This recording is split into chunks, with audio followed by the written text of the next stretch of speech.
Hello everybody, welcome to Bass and Bonsai. That's how you do it.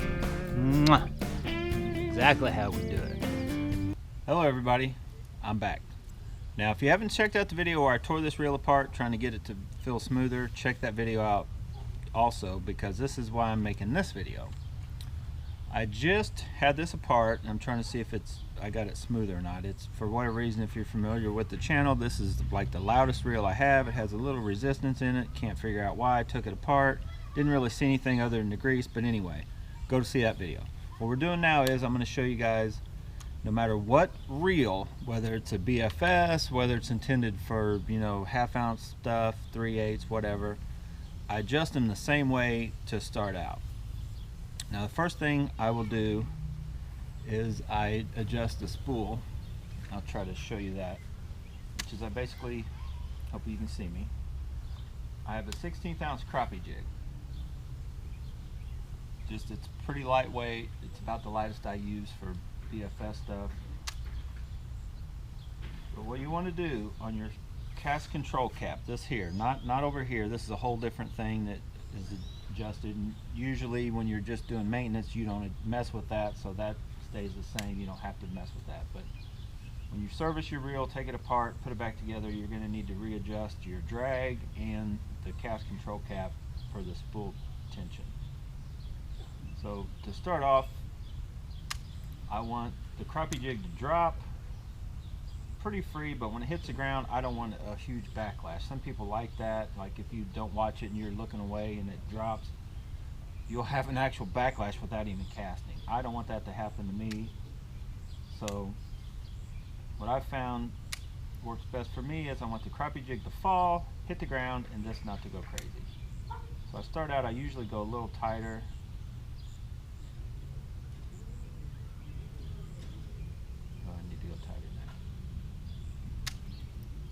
I usually start out, see how that did like a spin or two, which is fine. You just, as long as it don't have a crazy backlash. You can tell it's dropping slow, but not super slow. So that's about right. Now if you go, which I think is too tight, you know, some people say to get it like tight to where the bait's not falling, and then back it off to where it just creeps down. But usually that's too tight. I don't like it that tight. I want it to almost free fall. Now if you're struggling or you're a beginner, then yeah, you want it to tighten it up to where it just, whatever bait you're using, you want to do it, adjust it each time until you get the hang of bait casting.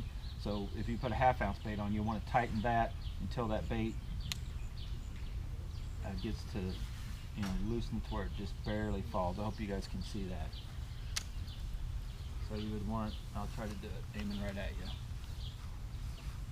So you see that bait? You'd want to adjust it. You can almost have it tight to where it's not falling, and then back it off just until it falls and, you know, stops, which I'm hitting a knot at the end of the rod.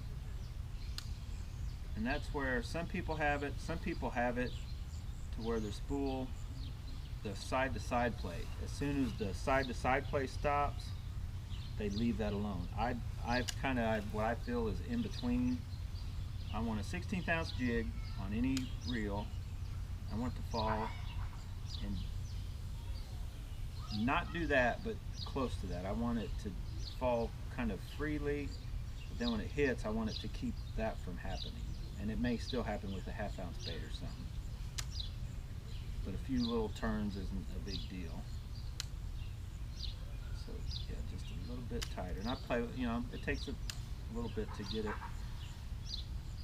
That's just a little too tight, or a little too light. Let me get it set here real quick and I'll show you.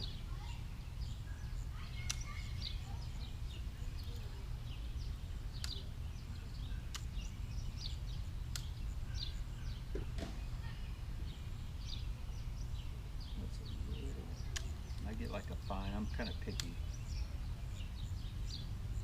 Yeah, about like that. It may come over once or twice, but it's not going to create a backlash, and that's where I like it.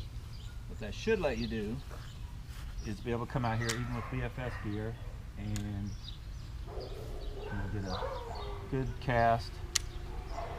And when you get it set right, like I showed you guys, I had this reel originally in the video if you've watched that. When you got it set right, you can actually cast, and you don't even need to put your thumb on there. It's kind of hard for me to do right here. But. Okay, so you've got that adjusted. You can, casting wise, you're fine. Then the drag, you're going to have to adjust your drag. How do you set your drag? Some people just crank it down. BFS, you do not do that. I don't do it with any of my stuff.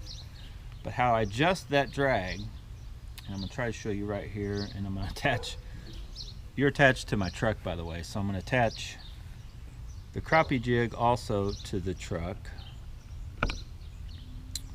without hopefully pulling you guys with it.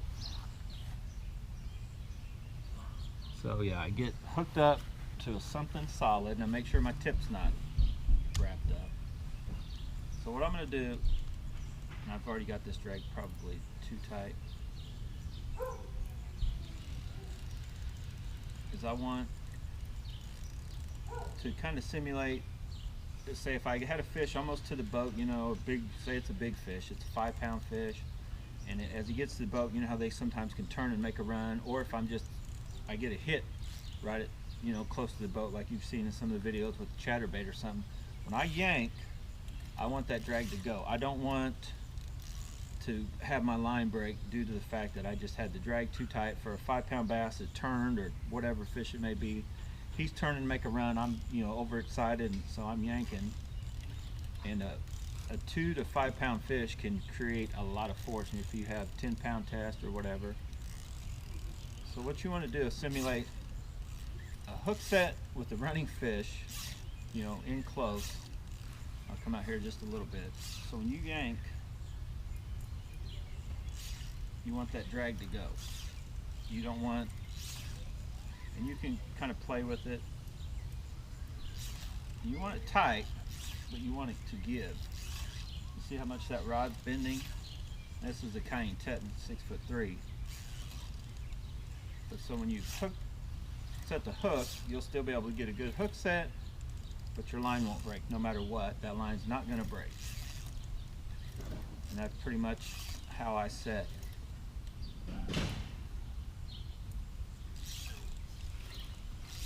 That's pretty close right there. I mean, that's a lot of tension. And then once you're on the water, you know, if you can tell, you probably heard me in the videos if you're familiar with the channel. I'll be like, I drag it a little loose, and I'll give it another click or two.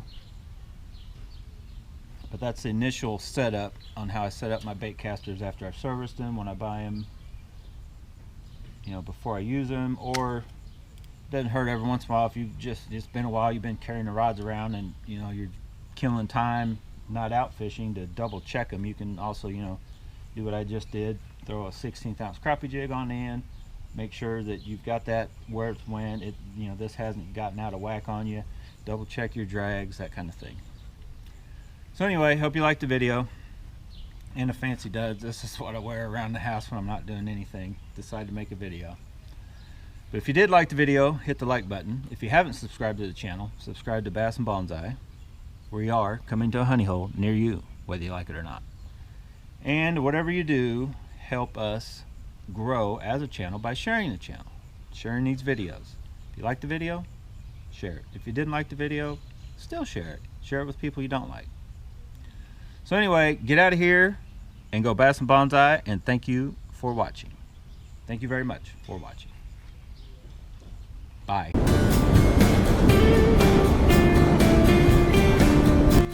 Exactly how we do it. Big largemouth bass. Let's see if it'll jump. That is a beauty. We're gonna jump. Yeah! Woo! The taste of success. But really, I'm gonna cast this bait a little bit more. I'm not done yet. I'm never done fishing or casting. I cast in my sleep. True story. I do a lot of things in my sleep. Just saying. What did I hit? broke the window out. Alright, let's see if I can get it.